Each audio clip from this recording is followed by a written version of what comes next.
I absolutely hate him. Like, I want to inflict pain on his life.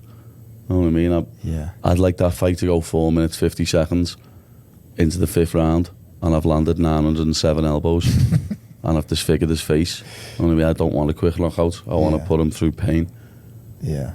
Jesus Christ. What's going on, my homies? It's Wednesday night. We're 2 days away from 4th of July. Your boy just got off of work right now, and we got some UFC and boxing news and topics to talk about today. You know, you got Ilia Topuria calling Islam Makhachev a duck.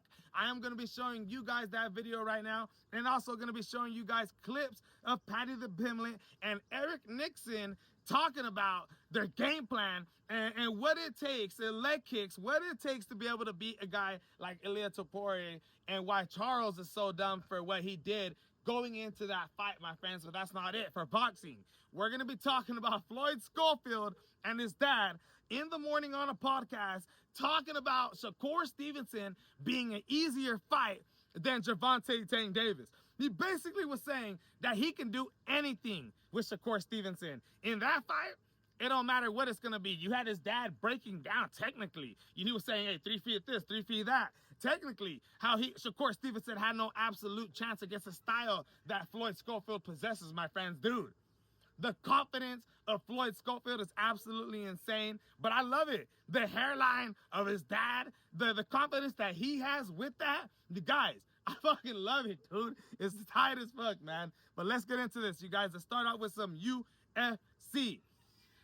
If you guys haven't been keeping up with it, you know, UFC 317 just went down this last weekend. You had Ilia Topuria absolutely demolish Charles Oliveira. And right after the fight, Paddy the Pimblett came into the ring and faced off with him due to Joe Rogan calling him into the ring. They faced off while Ilia Topuria had both of the belts on him and shrugged him or pushed him off. Everybody's hyped up for that fight, thinking that's the one that's going to be next. Well, you guys, it ain't. You guys heard the news about UFC 319 co-main event with Paddy the Baddy and Justin Gaethje, right?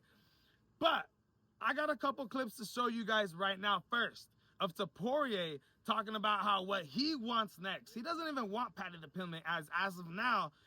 That is not going to be for sure happening. It could happen in the future, and don't get me wrong. It is an absolutely amazing fight that I'm more excited about seeing in the future as long as both fighters keep winning because, dude, the potential of how big of this fight could actually be is insane. Imagine Paddy the Baddy goes in there against Justin Gaethje and sleeps him in round 1 or something.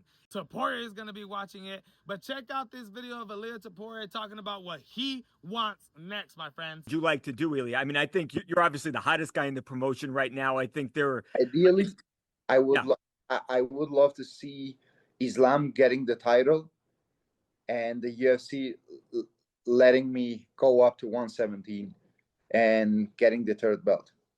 He wants to fight against Islam Makhachev, and he just said right now he wants Islam Makhachev to beat JDM, my friends. If you guys don't know, Islam Makhachev and JDM will be fighting for the welterweight championship of the world, as JDM just beat Belal Muhammad, if you didn't know that. And Islam Makhachev used to be the lightweight world champion, but he vacated it. That way he could go and face JDM to try to become a 2-division world champion, my people. That's why Ilia Topuria and Charles Oliveira fought for the vacant world champion at UFC 317. And Ilia is now your world champion because Islam decided to leave it, which I want to get into right now because in this interview that happened today, Ilia Topuria talks about how he thinks Islam Makhachev ducked him. How he didn't want to fight him. Why? Because he knew it was going to be risky trying to fight a guy like Ilia Topuria. We seen what Topuria just did to Charles Oliveira. Islam Makhachev wasn't able to do that in that fashion against the Charles Oliveira, but Ilia did. After seeing Ilia do that, it made me wonder in my head, is Topuria right on this, my friends? Check it out. Did Islam go up to 170, Ilia, to avoid you? Is he scared to fight you? Listen, I think that he took a great decision. If the UFC would offer him to fight against Justin Gaethje or some another contender in the division, I think that he would stay at 155. But with me coming up, he was like, I don't have to take this risk. I'm gonna move up to the 170 I'm gonna try to get another belt, and that's all, because he knows that I'm dangerous. He knows that I'm gonna put him to sleep. Even Khabib. The only reason they don't want me to fight against him, because they know that I'm gonna beat him. Did that fool just say what I think he said? He's basically calling out Islam Makhachev for being a duck, my friends. Quack, quack. Hey, my goodness. You're talking about a guy who's on a 15-fight win streak, who defended his time more times than anybody in the UFC lightweight division, 4 times, who defeated Alexander Volkanovski twice in a row, being the first guy to ever sleep him. You're talking about a guy from Russia, a guy trained by Abdulmanap Nurmagomedov, Khabib's father. You're telling me you think that guy's ducking you? You guys are seriously telling me Islam Makhachev doesn't want to fight Ilia Topuria because he's scared of him? I don't think Islam Makhachev is scared of anybody. I just think he wants to try to do something himself. He's tired of having to fight all these guys from a lighter weight that are coming up to his division. And why does he have to do that? He fought Alexander Volkanovski twice in a row, and now he has to fight Ilia Topuria? For once, he's trying to stand up for himself, and he's trying to put his foot down and trying to make moves himself instead of the UFC making moves for him. Now, you guys, I think Islam Makhachev possesses what it takes to be able to beat Topuria. I think he has the wrestling background. I think Ilia Topuria's boxing is absolutely amazing. And if it's a stand-up fight, I think he can knock out Islam Makhachev. But I think Islam Makhachev possesses the skills to be able to take Topuria down, as Topuria likes to fight heavy stance boxing style, heavy on that front foot, and come forward with 4-punch combos, hooks. If you duck under those and shoot a Jordan Burroughs style takedown, and then you are able to get Ilia Topuria down. Now, I know nobody has been able to hold him down. Nobody has been able to get him down and hold him on the floor. But if you're able to do it and you're that good of a wrestler, you're doing the best thing that should be done when you're fighting a Topuria. I don't think you should fight striking for striking against Topuria. The best thing to do is to implement your wrestling and try to get it done, and Islam Makhachev possesses it. But don't get me wrong. If Islam strikes with Topuria, he's going down, and it's out. Night out, my friends, and it's going to be one of the craziest things to ever happen. Ilia Topuria, I know he wants that paddy fight. He also said in the interview that he wants the paddy fight, but he knows that that's not going to be able to happen. You know, Paddy Pimblett is going to be fighting in UFC 319, where Khamzat Chimaev and DDP are the main event. They have been scheduled to be the co-main event. He's going up against Justin Gaethje. The UFC didn't announce this, but DDP, Dricus Du Plessis, accidentally did. We dropped the video on that yesterday, my people. It was breaking news. But I want to talk about Paddy Pimblett and Ilia Topuria. If you guys didn't see, the other day, Paddy Pimblett and Eric Nixon, the head coach of Extreme Couture, did a podcast where they sat down and they talked about basically everything wrong and how they would beat Ilia Topuria.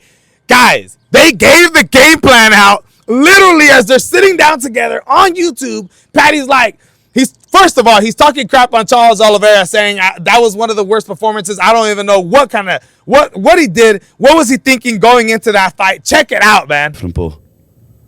I really like Charles, but what the fuck was that game plan, lad?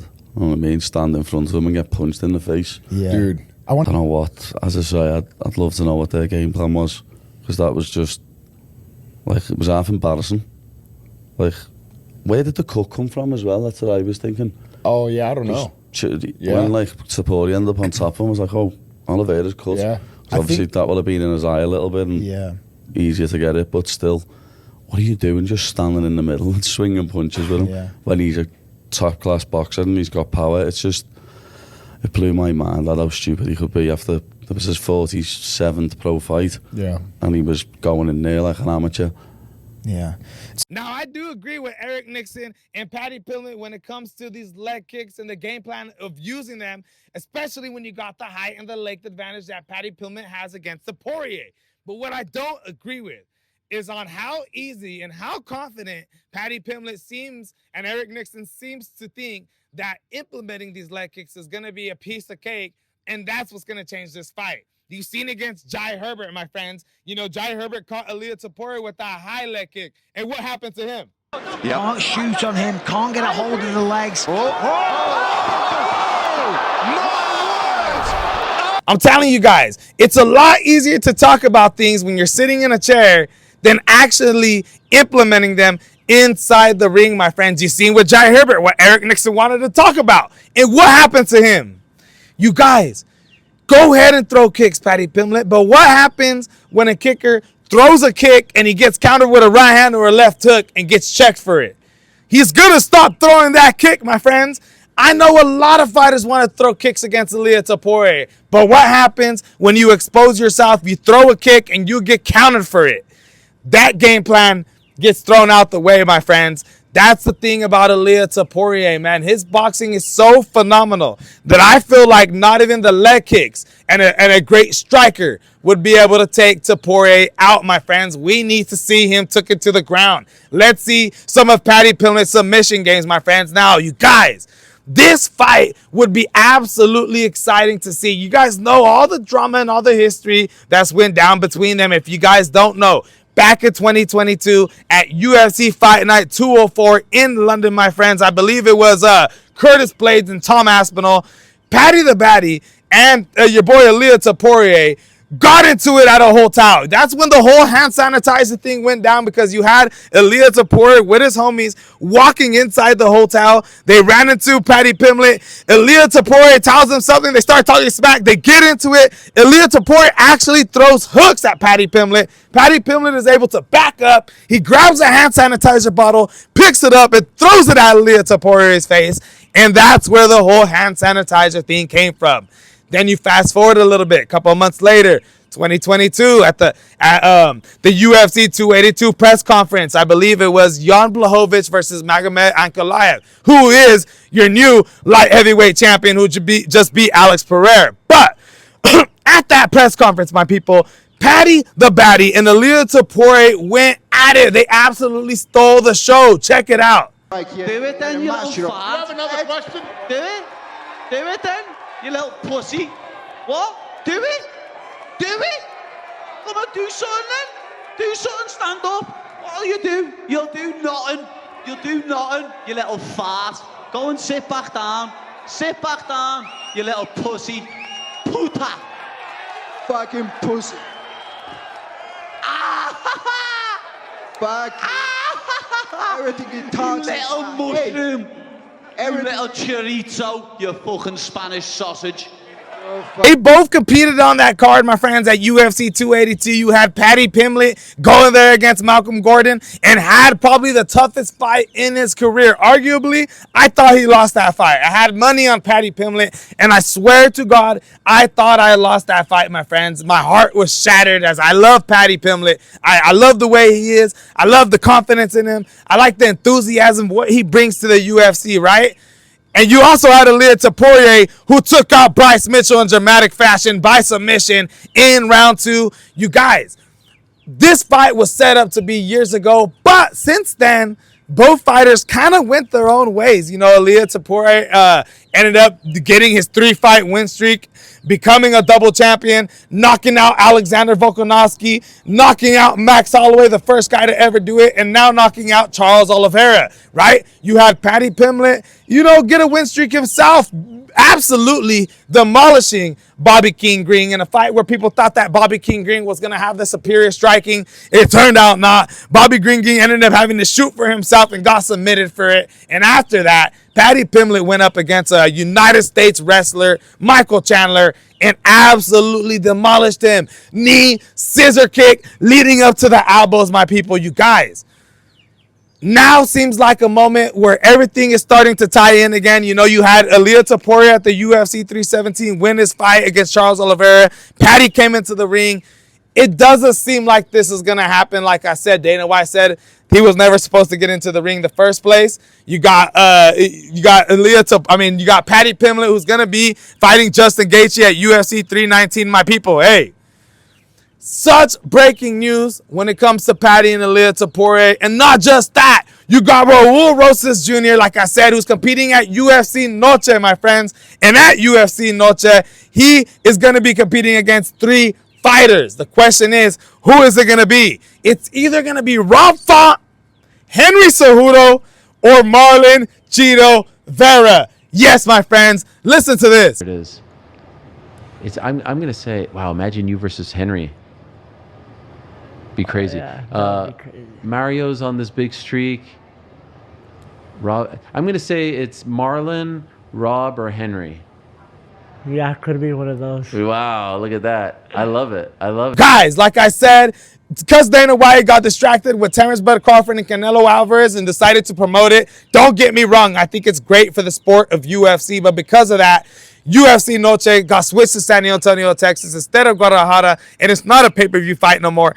It is a fight night, but we are getting, like I said, Diego Lopez and Gene Silva with Raul Rosas Jr. now fighting a top 10 opponent, either Henry, Marlon, or your boy Rob Font. My people, this is absolutely breaking news for El Chihuihui.